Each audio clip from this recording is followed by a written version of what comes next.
when the name Corpse Paint came about. For me, it's just like an electric jolt. It's the real ugly side of humanity, and their music sounds like it. I always wanted to be a band that was approachable to people, that was just regular-ass people. Yo, what's up? So before I start this episode, I want to bring up two really good friends of mine that I've met along the way.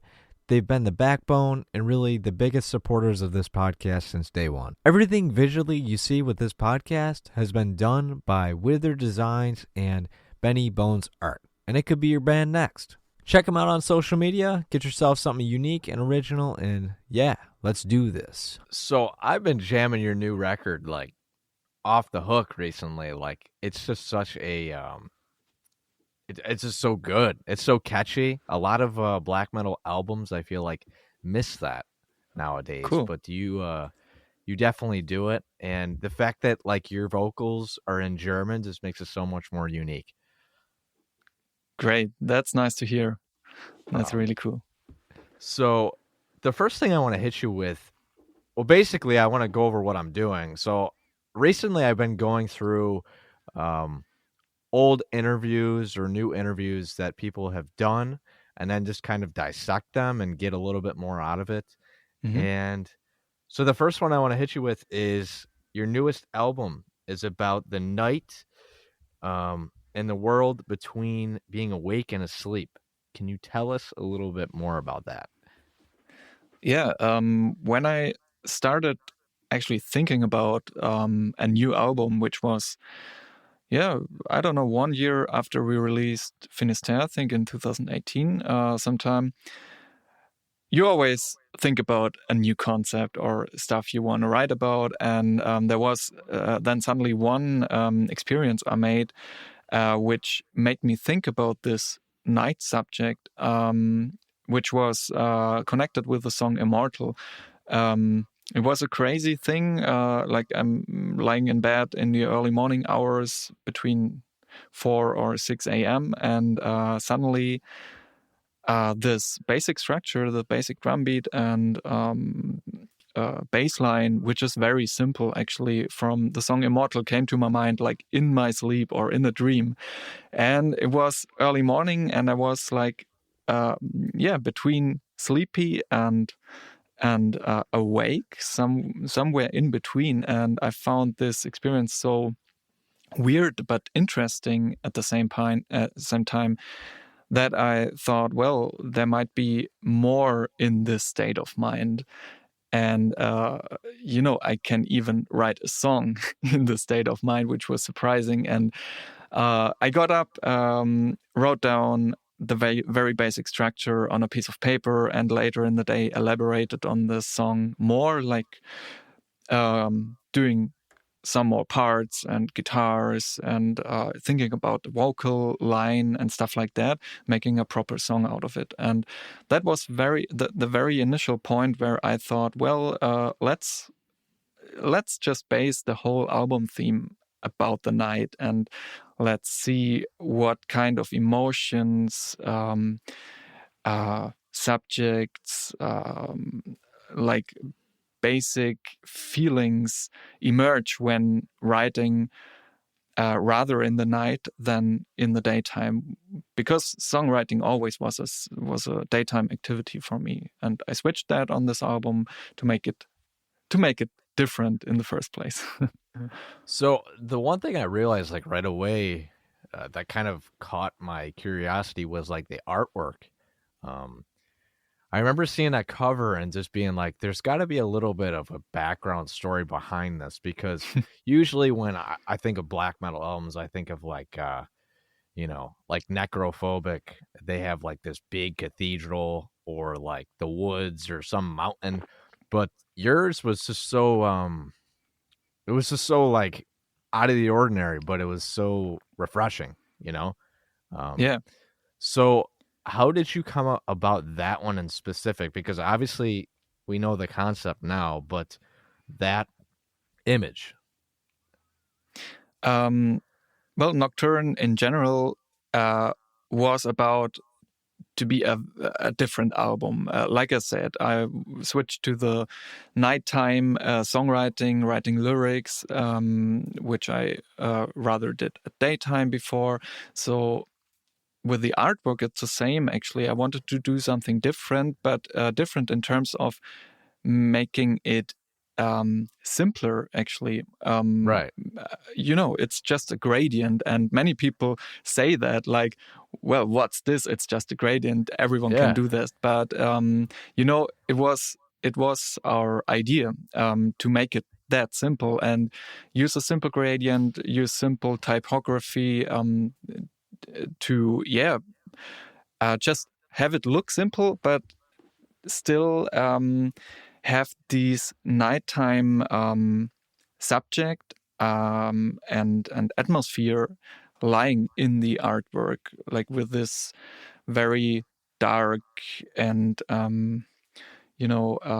dirty purple color, actually, which is not very black metal as well, of course. Right. But still, we wanted to make this because we had the feeling that it fits the music so well. And actually, we approached the artwork guy. It's Max Löffler, a good friend from ours in Germany. And we approached him with the music. We showed him the album and said, well, we want somehow to include this dirty purple color. And it should be simple, nothing too special. And he came up with this, with the first drafts, actually. And we said, like, wow, oh, first draft. Yeah. He did like 10 drafts or something like that. But this was among the first 10 drafts. And we were like, well, this is it. And let's go for it. And he did some minor adjustments. But yeah, that's it. awesome. It was a very, very fast process, actually. So was that purple, that specific purple, like in your dream? Is that why you used that specific color? Or, how'd you come about that one? Yeah, this color is actually, it remembers me of the very early morning hours, like being in a big city and the dirty air comes up from the rush hour and makes the sunlight like a purple light. Or also when you're lying in your bed, like I had this experience back in the day when the early morning light shines through the window shades and creates this kind of atmosphere. And I wanted to have this reflected in the album artwork and in the colors. That's why we chose this purple. Very cool. Very, very cool. So you've made it as a successful person in the music industry, being a music producer and being a part of your band. What do you think is like the biggest obstacle that you've had to, overcome with this? Like, I know so many guys that have tried to do exactly what you've done, but maybe they just weren't in the right location. Like, marketing is everything, really, in the music industry. And, how did you get your name out there with the producer side of things, is what I'm trying to say. I must say that the band helped me a lot. Many bands and artists who are approaching me in terms of production, like they want to produce with me, or I do an album mix or something like that. The reference mostly is Der Weg einer Freiheit. Like, they know me because I did our own albums, mostly the mix and recordings and production, and that helped a lot, of course. So if I haven't had the band in the first place and tried to make it as a usual music producer without the band, I don't think I would be here, so to say. So that was a big point. And, one of the biggest obstacles absolutely is time. Like, you have to give everything enough time to establish, to evolve. Don't think that you can be a professional music producer or musician in the first place just within a year or something. It took me like 10 years to get here where I am, or even more, when I Right. take into account what I did before the band. And it's just a lot of work, a lot of time. It doesn't come in a few years. You just have to give it time. So to me, the producer is like the ear. You know, it's like a photographer has like the eye. You know what I mean? Like Yeah. you have to have a special niche. Is there anybody in specific that maybe helped lead you down this path, or maybe like a producer that you listen to his mix and you're like, whoa, like if only I could capture something like that? Yeah, one of them is in the metal genre. It's Kurt Ballou. His productions are always so big, but still natural sounding, completely natural, and that's also why that's also because he mostly records live, I think, and that also brought us to the idea to record the new album in a live environment to give it a new vibe, because we always did this standard overdub recordings, actually. And, I worked a lot in a studio called Ghost City Recordings near my hometown where I live. And the owner of this studio, and we also recorded the new album there, it's Jan Kesha, and he's a very, very good producer. And every production he does is has a very unique vibe to it. And he also has his own solo project. It's called Like Lovers, where he's doing, in the it's pop music, I think, but a very, very special pop music. Not the music you hear in the radio or something like that. And he's one of the producers I look up to, definitely. And I think he made my ears more open, because we worked together on a couple of productions, mixes, masterings, and stuff like that. And he always got me thinking about things differently in a Right. musical way, and it's good to have him, in my life.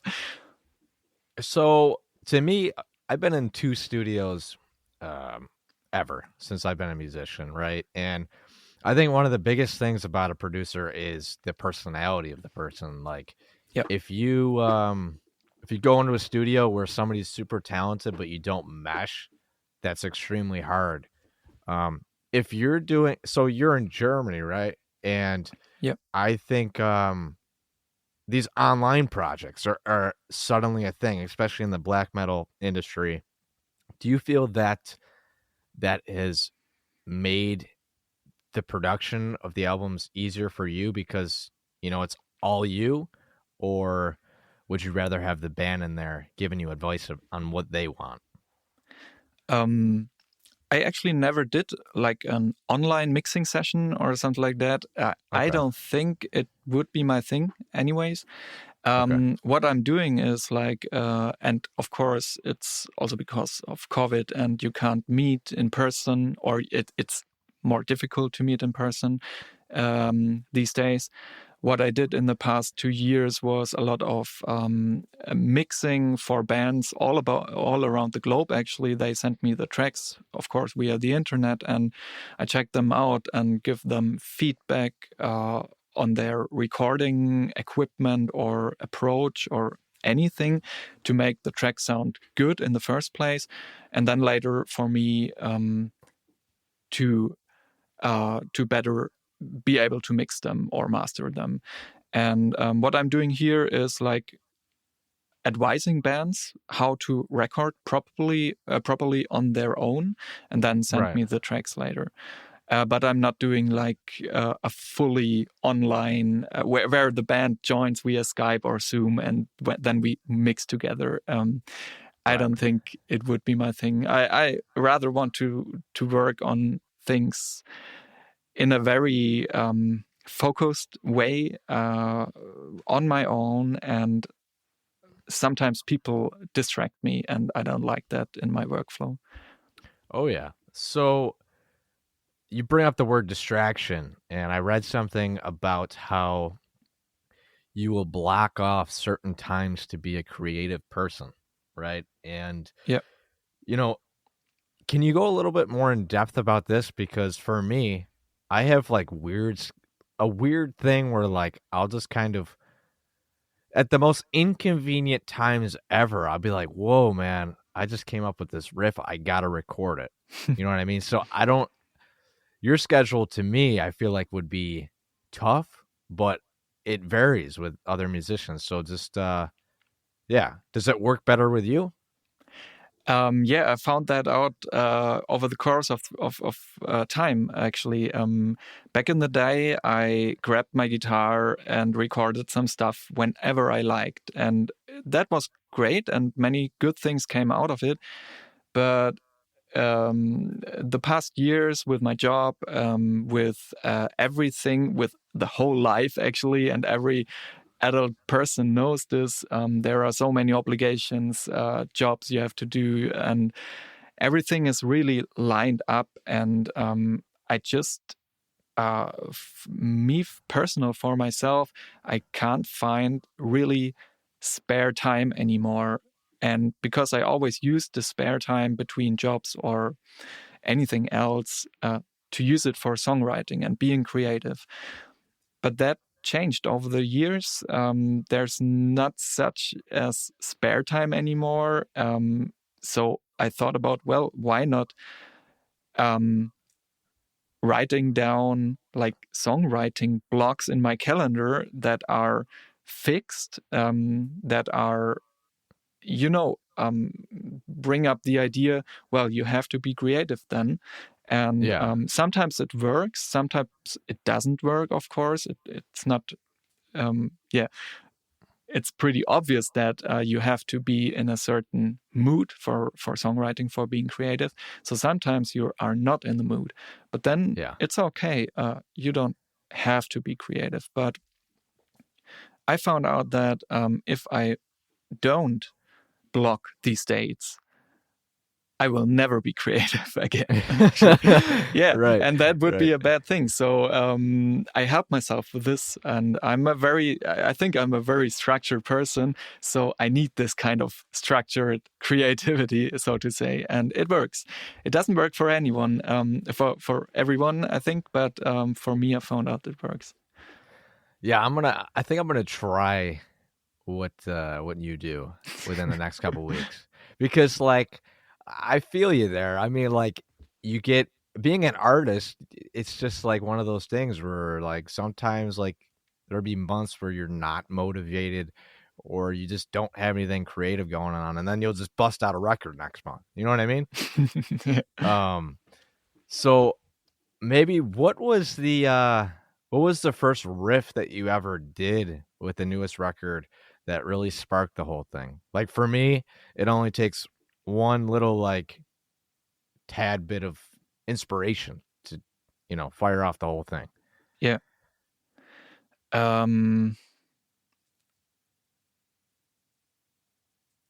That could be the riff, or the whole song actually. Haven. It's the last song on the album.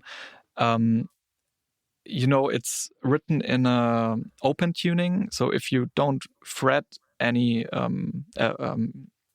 fret anything on the guitar, and you just play an open chord, it's I think some major chord, like not black metal at all. You only have minor chords normally.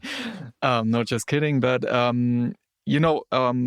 writing in an open tuning was a totally different thing for me, and I think this riff, or this song in particular, when I finished writing it, was like, okay, now I'm back into in the zone. in writing mode. I think it was the second song after Immortal. With Immortal, I already knew, okay, I'm starting to write a new album now. But then I wrote Haven, and I thought, and this song was finished in just 2 or 3 hours, actually. And I thought like, well, okay, now I have to get totally into it and write a new album. I think that was the point. So that's funny you say that because like that was like the barrier for me as well, like the tuning.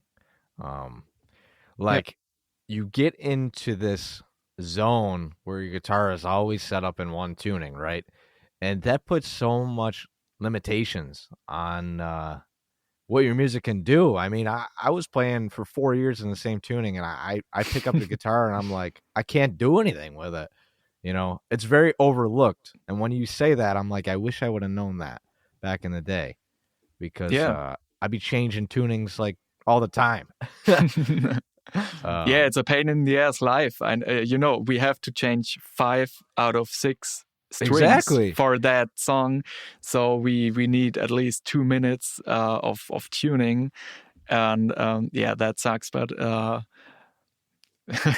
And I think that's it was why worth it. a lot of musicians get in that headspace of like, hey, let's just stick with one tuning. Is because like, Yeah, yeah, it's a pain in the ass. Like, I mean, you write a record, you can't play 2 records at a show because you got to change them. You got to get the whole band to switch out gear, yeah, and sometimes like the tone of the record might not sound the same, so it might just not work out at all. yeah, definitely. And also, what I experienced in this song Haven was I had some open tuning, and then I just transposed all the song a half step up, and suddenly it sounded better. And also with my voice, I found out that it had another vibe, and I could sing it better. And Uh-huh. I just tried it out, and yeah, sometimes random stuff happens, and suddenly the song sounds better. you know. So you see your music as some sort of like shelter, a companion times of solitude. Um, what have been some bands in the past that have kind of done the same, thing that you're talking about? Um, like for me, a lot of black metal does that in specific because you know it's just like this wall of sound. You know, you can get into it. Um, Yeah. so yeah, Yeah, it's very important to have, for me, it's very important to have catchy melodies, mostly in the guitars, that get you right in the guts, like emotionally connect you to the music. That's the most important thing. And I found that in black metal in particular. And that's why I love this kind of music. And I started actually listening to metal because of black metal, because it always had this emotional, I always had this emotional connection to it. yeah. I mean, that to me, like black metal is one of those genres like you can't really. I mean, like you get into like a hard rock album, but like to be completely like out of your personality, that's black metal for me. Like, has there been any other genre that has done that for you? Um, yeah, classical music as well. I think, like for example, the 21 Nocturnes by Chopin, which were a big inspiration musical wise for this new album or for my music in general. I can also completely lose myself in this kind of music, like very intimate piano music. That's really, really nice. So, is there any specific like black metal albums that like give me like maybe 3 that you think were maybe like the most influential? I hate using that word influential during these, but um give me 3 albums that really helped shape your, you know, abilities as Yeah, a guitar player or a vocalist. that was definitely Emperor Anthems to the Vulcan at Dusk for me. Okay. Um, I think every time I'm asked this question, like name the most influential black metal album, I have to name this album. And for the other two, I would say it was two German bands actually, Nocta Obducta. Maybe you know it, with their album Nectar One. It was actually, actually one of the initial, the first bands that got me into this German black metal scene or music. And I got handed, I visited a festival with a friend of mine back in, I don't know, 20 years ago or something like that. And I was handed this promotional CD of this album, Nectar Part 1, from this band, and I threw it into the CD player at home, and there it stayed for a couple of weeks. Then I was totally amazed by this, and it got me. It got me into this German black metal. And another band which was very important there was Nagelfar, the German Nagelfar, with their album Hühngrab Oh, I im know. Herbst. Actually, I do. I know who you're talking about. Yeah. Okay. They're great. Yeah, there's also the Swedish one without an E, but I'm talking about the German band with an E. And that's very important because I don't like the Swedish one, actually.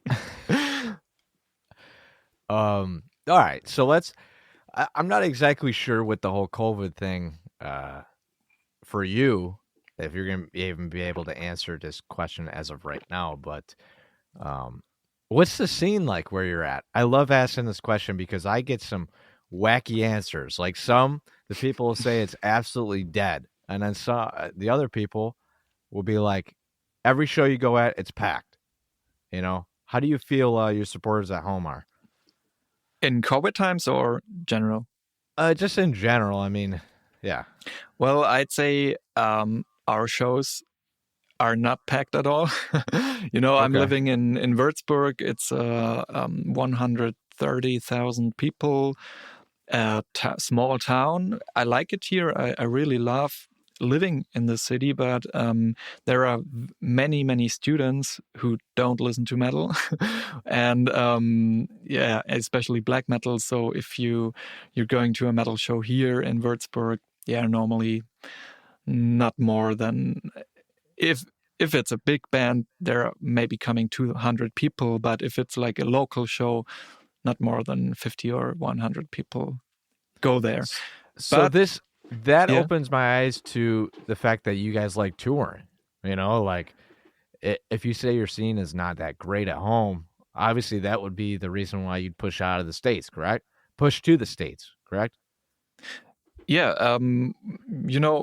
We're touring a lot normally, or at least what is possible for us. And going to the States, of course, would be amazing, but very, very hard to get there. We tried it in 2015.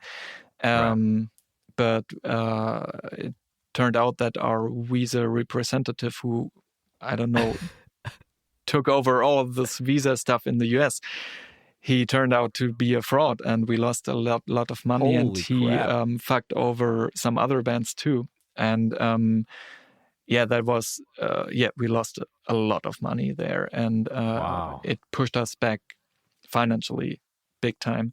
So we're planning maybe to set up a tour in 2023, but no one knows what is happening with COVID and what is happening this year. No one knows, so we're very careful here, and we rather concentrate on Germany and like the more national or countries around Germany, right, for touring this year, and let's see what happens next year. No one knows. So you say your local scene isn't huge, right? What's the city closest to you that you'd say is like the best bet for playing out of town?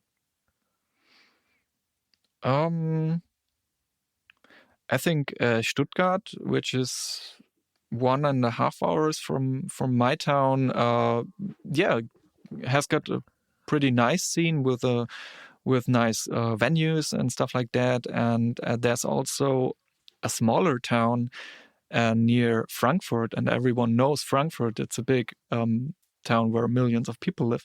But there's another smaller town next to it. It's called Wiesbaden, and they have a great venue. It's it has different, I think 3 different venues in it, and when it's possible, there are shows like every day almost, and we played there a couple of shows too, and it was always great. So this is a great place to go. Or Munich and Berlin, of course. They are big cities, and they have great venues and great bands also. So that would be my towns to go if you're in Germany. So, I found it interesting that you brought up accounting and taxes on a previous interview. To me, that is an extremely important part about a band. I feel like the biggest thing I've learned from doing this podcast is, everybody's music is great, right? But the bands that know how to do accounting, taxes, and marketing, and social media too, really get the cake sometimes. And do you feel that having this passion has made you more of a successful musician? Like, do you think that having these extra talents, push your band to the next step? Yeah, I think it might be one of the reasons. I mean, still, I'm definitely sure that the quality of music is the most important thing. Right. You have to be down with your own music you're writing. You have to be connected to it. If you think, well, that's not the best album I've wrote, then you're on the wrong path, actually. But Right. I think for me in the past, it was also important, like also to make a living out of not only the band, but or mainly out of my job as a music producer. It was very important to get like uh, the background you have to deal with, like taxes, accounting, and stuff like that. Numbers, you have to learn to deal with it. I mean, there are so many musicians, creative people, or also music producers who hate doing taxes and accounting and stuff like that. And I can totally understand that. But still, doing a business like that, it's important in a way to do it or to have it done by people you trust. And I'm in the like fortunate position that I don't go crazy when I see numbers or invoices or stuff like that. Um, I don't love it, but it's not like I hate it. So yeah, maybe I'm fortunate to be blessed with this kind of uh, uh, skill. Yeah. Yeah. I mean, like, it. When I say like music that could be better, I'm talking about like punk bands. Like when I think of a lot of punk bands, a lot of them have a visual image, and they're just really good at like getting that image in front of people, right? Their music Yeah. may not be the most technically proficient out there, but it's just how much you can get in front of people's faces. Yeah. Um, so, the last thing I wanted to ask you, the big question that turns heads is, how would you define the word success? You have to be successful with yourself or for yourself. If you're not feeling happy or if you're not feeling comfortable with what you're doing, you're probably doing it wrong. And you have to find a way to somehow be happy in life. And that's the most important thing. And that's success for me. And it's not that easy. I know it's in German you say it's faster said than done, Yeah. but there's always a way. I'm pretty sure about that, and of course, there's also a financial success. If you're having millions of dollars on your bank account, you can be successful, called successful maybe. But of course, money is not always the most important thing, or sometimes even it's a bad thing. Right. So- And that just, yeah, that totally wraps up like this whole podcast. I mean, like, the one thing I've realized is like so many musicians are so down to earth, and like the biggest motive has never been money. It's just being happy with yourself. Yeah. You know, like a homeless person, if they're making enough to eat by the end of the day, they could consider that success. You know what I mean? Yeah, and maybe people see the smile, and in the music, if you're going on stage and you smile and you play your songs and you put out this kind of energy to the audience, they feel it, they see it, they hear it, and it's all in the music. And that makes a musician, for me, successful if that happens, if the audience later can also feel it.